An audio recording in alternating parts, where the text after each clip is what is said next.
మనశంకర వరప్రసాద్ గారు నచ్చారు.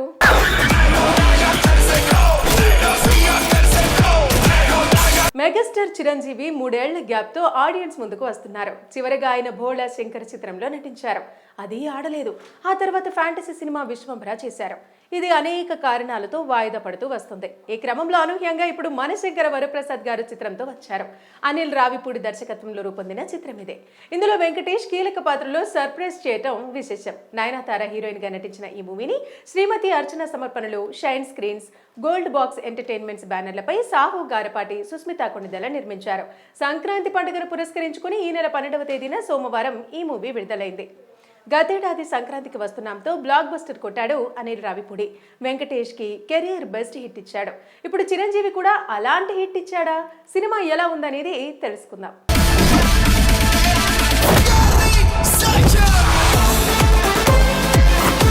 ఇక కథ విషయానికి వస్తే, కేంద్ర మంత్రి నితిన్ శర్మ పాత్ర పోషించిన శరత్ సక్సేనాకి ఒకడు ఫోన్ చేసి బెదిరిస్తాడు. బర్త్డే రోజు నీ డెత్ డే అంటాడు. ఆ విలన్ నుంచి కాపాడమని నేషనల్ సెక్యూరిటీ ఆఫీసర్ అయిన శంకర వరప్రసాద్ టీంని వేడుకుంటాడు మంత్రి. ప్రసాద్ టీం మంత్రి రక్షణ బాధ్యతలు తీసుకొని ఆయన్ని కాపాడుతాడు.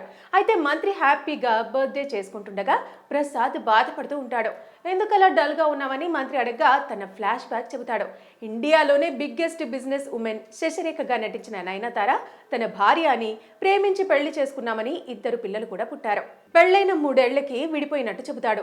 తన మామ శశిరేఖ తండ్రి పాత్ర పోషించిన సచిన్ ఖేడ్కర్ తమని విడదీశాడని చెప్పి ఆవేదన చెందుతాడు. మళ్లీ తన పిల్లల్ని కలవాలని, భార్య పిల్లలతో ఉండాలని అనిపిస్తుందని మంత్రి వద్ద బాధపడుతూ ఉంటాడు ప్రసాద్.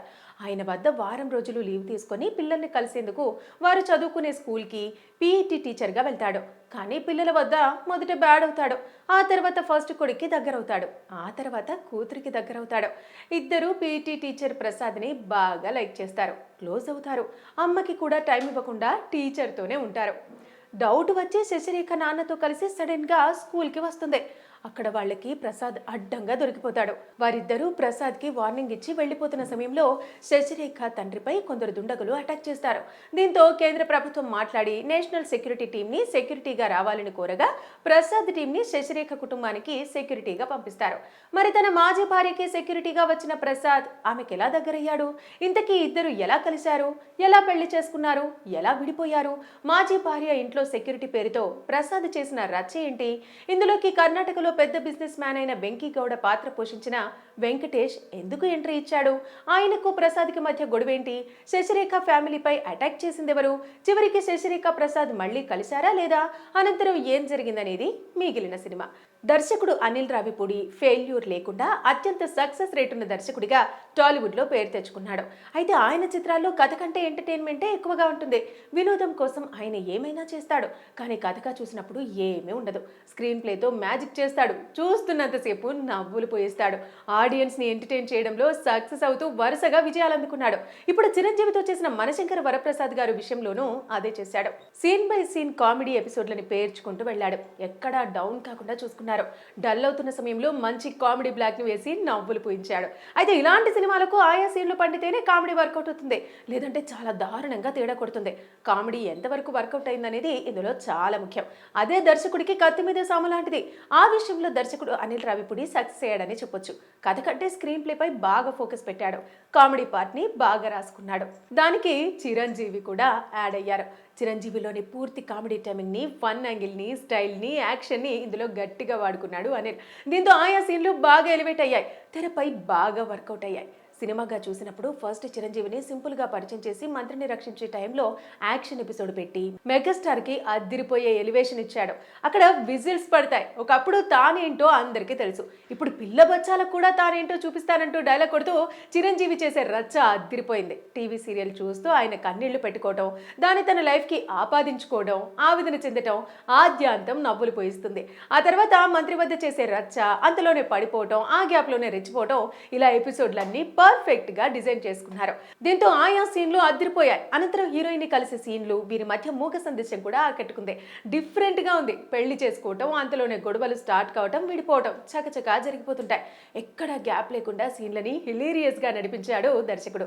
చిరంజీవి ఛాన్స్ దొరికినప్పుడు తన డైలాగ్లతో రెచ్చిపోయాడు. డైలాగ్ కామెడీ బాగా వర్కౌట్ అయింది. దీనికి చిరంజీవి యాక్టింగ్ తోడు కావడంతో మరింత కామెడీ పడింది.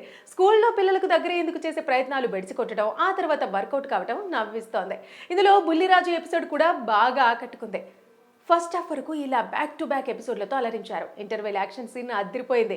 అక్కడ యాక్షన్ ఎపిసోడ్ కూడా విజిల్స్ వేసేలా ఉంటుంది. ఫస్ట్ హాఫ్ వరకు ఎక్కడా తగ్గకుండా నడుస్తుంది. కానీ సెకండ్ హాఫ్ తర్వాత క్రమంగా డౌన్ అయింది. ఆ తర్వాత సినిమా అంతా శశిరేఖ ఇంటికి వెళుతుంది. అది గతంలో వచ్చిన రొటీన్ ఫ్యామిలీ డ్రామాలో నడుస్తుంది. భార్యని ఇంప్రెస్ చేయడానికి చిరంజీవి పడే పాటలు రొటీన్ గా అనిపిస్తాయి. అక్కడక్కడ ఫన్ వర్కౌట్ అయింది. కానీ ఆ ఫస్ట్ హాఫ్ స్థాయిలో లేదు. ఇన్వెస్టిగేషన్ పేరుతో చేసే డ్రామా కూడా బోరింగ్ గా అనిపిస్తుంది. సినిమా డల్ అవుతున్న సమయంలో వెంకటేష్ దిగుతాడు. ఆ తర్వాత సినిమా లేస్తుందని భావించగా అది మరింతగా డల్ చేసింది. ఆ ఎపిసోడ్ ఆశించిన స్థాయిలో లేదు. కాకపోతే చిరంజీవి వెంకీ అభిమానులు మాత్రం ఆయా సీన్లని ఎంజాయ్ చేస్తారు. కాకపోతే వెంకీ ఎపిసోడ్ ని బలవంతంగానే ఇరికించినట్టుగా ఉంది. సెకండ్ హాఫ్ మొత్తం ఊహించినట్టుగానే వెళుతుంది. అక్కడ కూడా సేమ్ కామెడీ సీన్లు పెట్టుకోవడంతో ఆ కిక్ మిస్ అయింది. చివర్లో యాక్షన్ సీన్ తో రెగ్యులర్ గానే ముగించాడు. విలన్ పాత్ర చాలా వీక్ గా ఉంది. దీంతో చివర్లో యాక్షన్ అంతగా కిక్ ఇవ్వలేదు. ఫస్ట్ హాఫ్ లాగా సెకండ్ హాఫ్ ని కూడా వర్కౌట్ చేస్తే క్లైమాక్స్ ని బాగా చేయగలిగితే సినిమా ఇంకా వేరే లెవెల్లో ఉండేది. వెంకీ ఎపిసోడ్ ని కూడా బాగా డిజైన్ చేయాల్సిందే. అయితే ఓవైపు కామెడీ, మరోవైపు ఫ్యామిలీ ఎలిమెంట్లు, భార్యతో గొడవలు, పిల్లల సెంటిమెంట్, యాక్షన్, వెంకీ సర్ప్రైజ్లతో మంచి ప్యాకేజీ ఫిల్మ్ గా ఇది సాగుతుంది. ఫ్యామిలీ అంతా చూసి ఎంజాయ్ చేసేలా డిజైన్ చేశారు. అదే ఈ సినిమాకి పెద్ద అసెట్ గా చెప్పొచ్చు.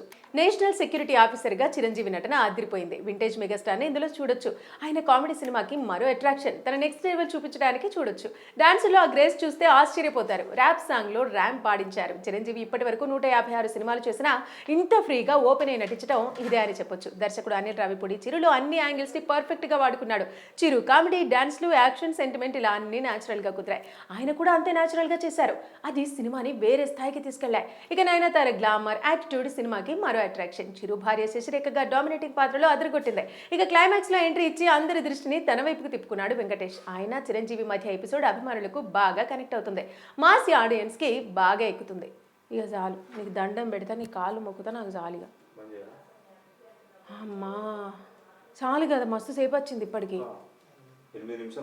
చాలు బంద్ చేయిగా. విసుబిత్రుడు గిట్ల పగబట్టింది.